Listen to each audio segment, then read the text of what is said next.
Alright, I wanted to kind of do another video about the Mario Galaxy 1 plus Mario Galaxy 2 combo packs, because I'm actually really curious what everyone is kind of thinking and feeling about it. You know, on one hand, I'm very, very excited to be getting these new versions of the games. There's not necessarily a lot of new stuff in them, but the fact that we're going to be getting them for Switch 1 and Switch 2, I think is really, really cool. But just the price. I already talked about the price in the previous video that I just made, but I'd love to know from all of you if you think $70 is worth it to get these bundled, or $40 each if you get them individually, if you only get one of them or something.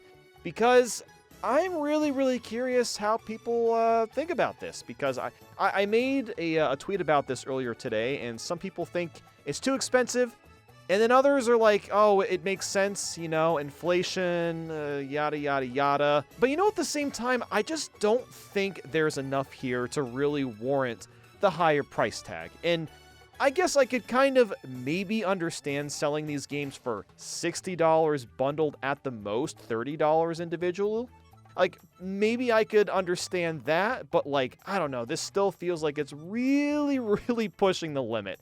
So let's actually go through and look into what actually is new, because there's a little bit more than what was described in the Direct themselves, but we'll just go piece by piece. So, first things first, you can play these games at 1080p on Switch 1 and then 4K on Switch 2. They should both be capped at 60 frames a second. Really not much of a surprise here. So, yeah, being able to play these games at 4K is really, really cool. It's not technically the only way to do it. If you've been, you know, using Dolphin, which is, I won't go too deep into that, but if you know what Dolphin is, then a lot of people have probably already played these games in 4K through that software. But being able to do it officially, that's pretty cool. It's nothing too crazy. It's not mind-blowing or groundbreaking, but hey, it is at least a resolution improvement. So we have that. There's also updated UI, and this is something that you can kind of tell by just looking at the trailer. You can just look at the text. The text itself looks much, much sharper and cleaner. And even like the little UI elements, like your star bit counter, you can tell that all of that has been touched up and looks a lot nicer than it used to. So there's that. Not much of a surprise there either. The biggest thing, of course, is the extra storybook chapters. This is really, I guess, in quotations, the meat of these upgrades slash... Or is this even a remaster or a remake? I guess I would still count this more as a remaster, but there's going to be brand new storybook chapters, and we have no idea how much extra content there's even going to be. And also, like, why is there a storybook in Mario Galaxy 2? I mean, like, obviously Rosalina's in Mario Galaxy 2, but the story in that game doesn't really have much of a reason for there to be a storybook. And how are these things even going to be unlocked? Like, do you unlock the pages by going from world to world? Because in Mario Galaxy 2, there's 6 worlds and a special world, so maybe there's like 7 chapters, and you unlock a chapter of each storybook after, you know, going through the every single world in the game. Maybe that's how it's going to be unlocked. I'm not really sure how that's all going to pan out, but I find that to be super, super interesting. And like, where the heck is the storybook going to even be? Because in the original game, you have to go into this library and basically, you know, talk to Rosalina. That's how you're able to read all that stuff. And for Galaxy 2, I'm not exactly sure where they're going to put it. Like, if I had to take a guess, I think the best place that they could put this in Galaxy 2 is in that power-up room.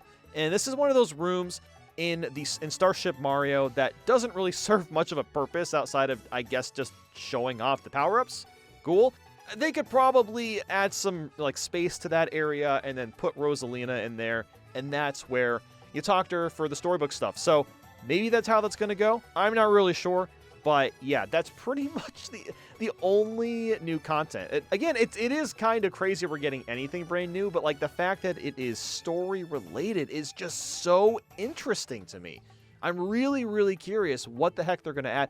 And you know what's even crazier about this is if you know the lore of the development of Super Mario Galaxy, there wasn't supposed to be the storybook at all. It was kind of written very last minute and snuck into the game's development cycle, and people absolutely loved it. Like, I'm pretty sure Miyamoto himself did not want the storybook stuff in the first game, but now they're adding it to Galaxy 2, and they're doing more in Galaxy 1. I don't know.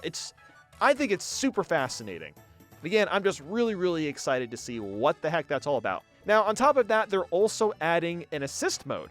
And we do have one screenshot of that. You can see it on Nintendo's website. And according to the screenshot, it looks like assist mode will help by increasing your life, bouncing back from falls, and more. I don't know what else more is necessarily. And, I don't really need assist mode. I've played through this game a billion times, but I'm kind of curious to see what else they're going to do to assist players. And I actually think assist mode makes a lot of sense for these games. For a new person, I could see the later levels being especially challenging. If you think back to like the perfect run from Mario Galaxy 2, I mean, technically with Galaxy 2 there is there's like the Rosalina assist thing, but for Galaxy 1 I don't think that existed at all. So I guess maybe it'll be kind of similar to that.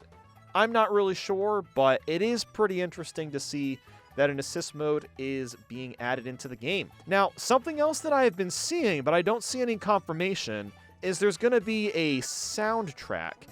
I've gone through the entire website, I've scoured around, and the only time I've seen anyone bring up a soundtrack is just through tweets, which isn't really like proof that it's going to be there. I believe we heard that there's going to be additional music. And look, even if both of these games do have their own soundtrack, it's kind of pointless. Like, Nintendo Music exists for this very reason. Like, you can literally listen to Mario Galaxy 1 already on Nintendo Music. You can listen to it on YouTube. You can listen to it through 3D All-Stars if you really wanted to.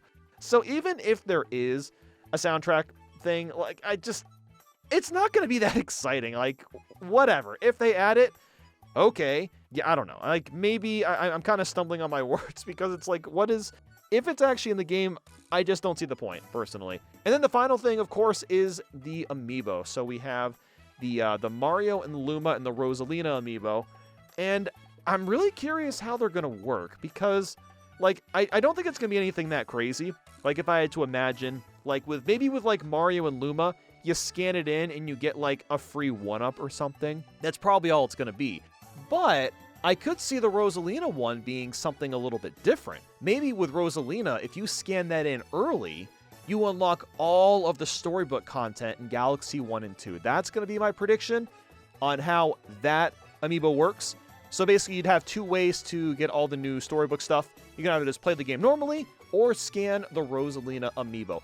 And also something that's really interesting about the amiibo too is that they have updated Rosalina's design a little bit. If you look at the art in the back, as well as just the figure itself, you can see that her face looks a little bit different. It looks a little bit rounder, maybe a little bit sharper.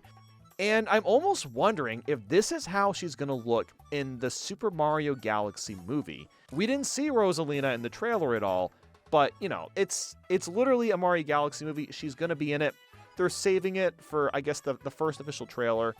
So maybe this amiibo is kind of a clue as to what she's going to end up looking like in the movie. Yeah, I mean, I guess that's pretty much that. And look, if you think $70 is totally fair or $40 per game is fair, that's totally fine. I just personally don't agree with that. I think the games are way, way overpriced, especially because they really don't add that much. Like, maybe if there was, like, new galaxies included in both games, and there was just, like, something else besides just, like, story stuff, maybe then I could consider it being worth this higher price tag. But for what they're giving us, it's just kind of fine. Like, you actually would get a better value for buying Mario 3D All-Stars at the original price at $60, because at least then you got 3 3D Mario games. So, you know, $20 each. Much, much better deal than $40. And also, it's just so weird to me that, like, Mario 3D All-Stars isn't getting re-released for this. It just makes perfect sense. Re-release it, update Galaxy 1 to have the storybook stuff, and then tack on Galaxy 2 for $20. Boom! They could have done that. Everyone would have been perfectly happy. But whatever. Anyway, let me know what you guys think. I'm very, very curious. And yeah, I'm going to go. Bye.